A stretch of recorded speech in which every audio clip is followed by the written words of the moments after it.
东京奥运会刚刚落幕，对于前几天正坐在电视机前观看奥运会的你，也许并不知道，其实你可能也拥有着某项竞技运动所需要的独有的骨骼比例和天赋，只是他们被你遗忘了。或许在某个平行宇宙，你并没有做着你现在的工作，而是站在聚光灯下，聆听着竞技场内数万人为你的加油呐喊。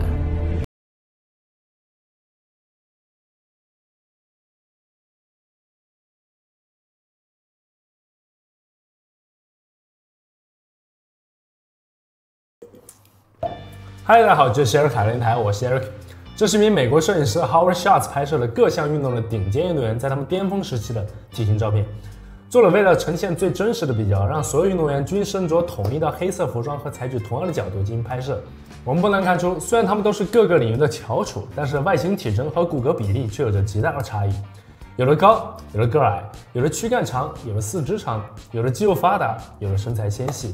那么这些不同的身材比例是长期从事某个专项运动导致的体型变化吗？就像很多人认为的举重会把人给压矮，打篮球会让人长高，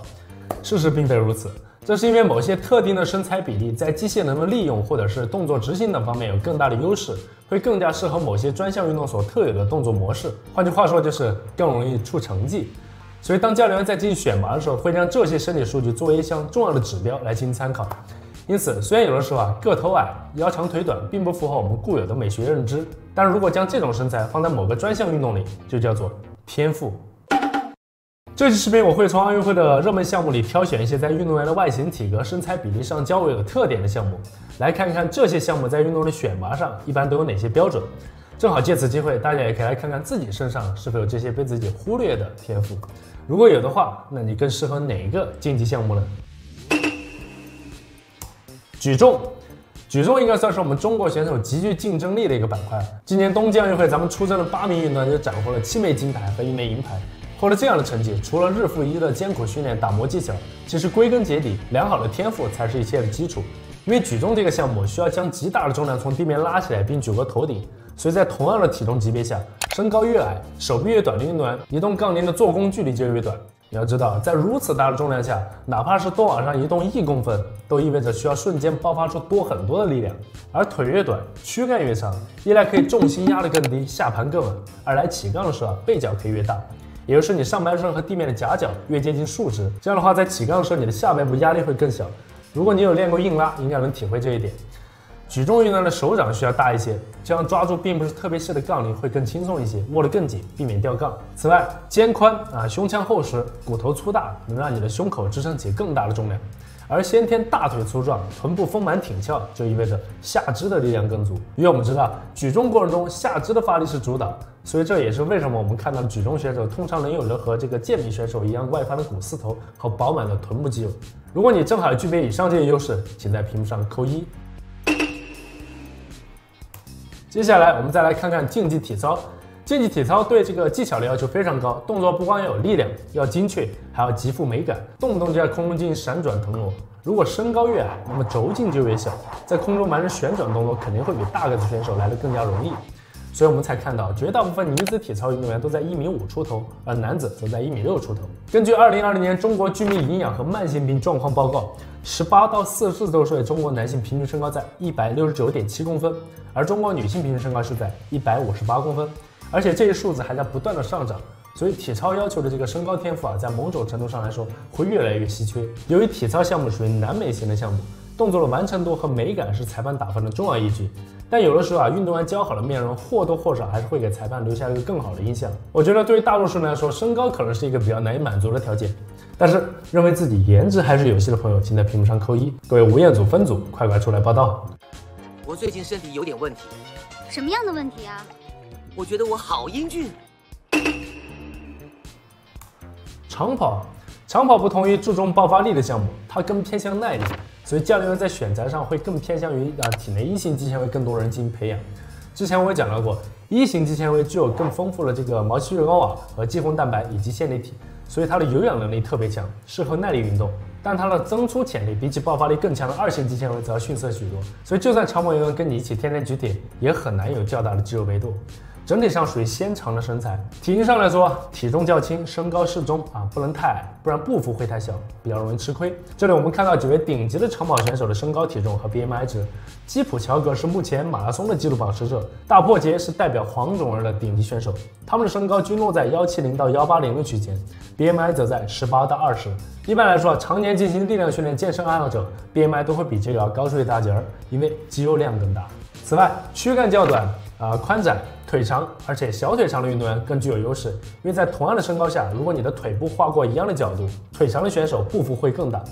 除了这些外在的属性，长跑运动还有一项很重要的生理指标，就是最大摄氧量。这个值越高，你的有氧能力则越强。一般来说，准确的测量这个最大摄氧量需要在实验室用专门的设备进行直接测量，但是通过大量数据拟合的这套公式，也能大致估算出你的最大摄氧量。顶级长跑运动员的最大摄氧量一般在70以上，普通人会落在35到50的区间。所以你们计算出来是多少？有没有天赋异禀的小伙伴？说完了长跑，怎么能错过短跑呢？毕竟是隔着屏幕都能让你肾上腺素飙升的项目，它代表着人类最原始的运动属性，也是古代奥运会的第一个比赛项目。短跑运动员对身高也是有一定的侧重的，不宜过矮不然步幅会不够；也不宜过高，不然步频不够。但博尔特绝对是个另类。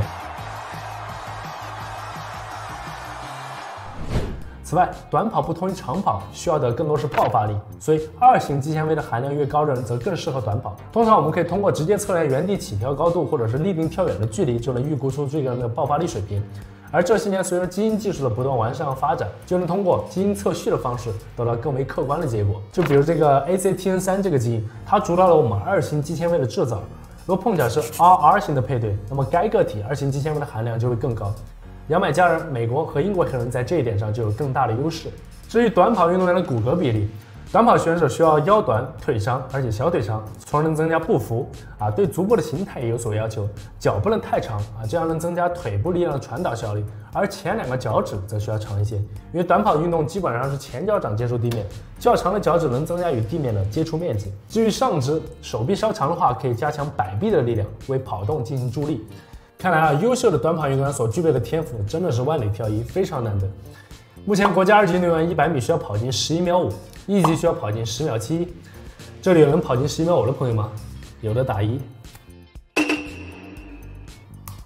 说完了陆地项目，我们再来看看水上项目。跳水在选拔运动方面也是要求严格，身高中等，体重偏小同时3围不能太大，不然会影响对水花的控制。而对骨骼比例的要求则是四肢长、躯干短、肩宽、宽窄、手较大，身体还不能有一些体态上的问题，比如说双臂不能合拢O 型腿或者 X 型腿等等。这系列特征就能让跳水运动员拥有更高的滞空、更快的空中转体和更小的水花。说到水上项目，怎么能少掉游泳？游泳所需的一切天赋只为2点：更强的动力和更小的阻力。为了更直观地展现游泳运动员的体型特点，我们这里就拿著名游泳选手菲尔普斯来做个参考。作为奥运史上金牌数量最多的运动员，菲尔普斯的体型可以说是专为游泳而生。游泳运动员普遍身高较高，菲尔普斯身高足足有193公分